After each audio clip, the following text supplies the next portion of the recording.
The atmosphere today has continued to be constructive and cordial. There's goodwill on all sides. Minister of Foreign Affairs Chrystia Freeland back to business with her team of Canadian negotiators in Washington after a 4-day break, with critical NAFTA negotiations now underway. But can Canada and the U.S. settle some major differences before a congressional deadline set for later this month? Here's what Donald Trump says he's looking for today. We have to make a fair deal with Canada. As you know, they charge tariffs of 300% on dairy products, which a lot of people never understood.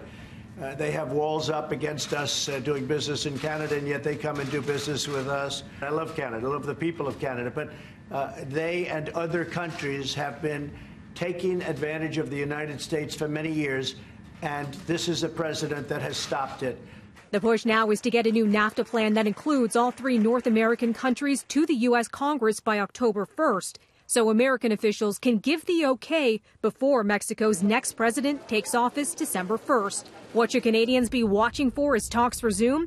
John Geddes, the Ottawa bureau chief for Maclean's magazine, says look for signs that Freeland is hearing a more concrete proposal from the U.S.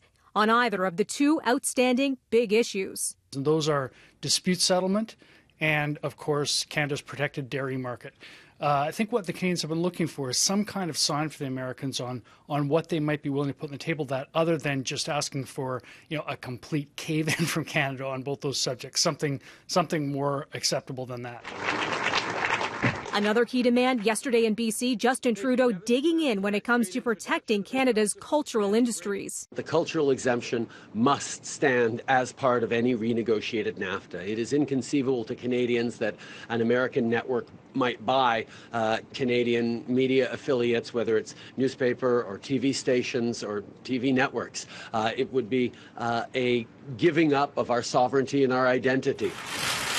The NAFTA crunch picked up a week and a half ago when Donald Trump announced an agreement in principle. It's a big day for trade, big day for our country. Between the U.S. and Mexico, and not with Canada. Days later, the U.S. president tweeting his tough stance, saying there's no political necessity to include his neighbor to the north. But Getty says if Trump wants his Mexico deal, he may ultimately need Canada on board. On the one hand, the president has said, well, I'll go it alone without Canada. I can just go with Mexico. On the other hand, key figures in Congress have said they really won't let him do that. So unless he can get Canada on side, if you kind of connect the dots here, he may risk losing what he sees as a big win with Mexico, particularly on the auto sector.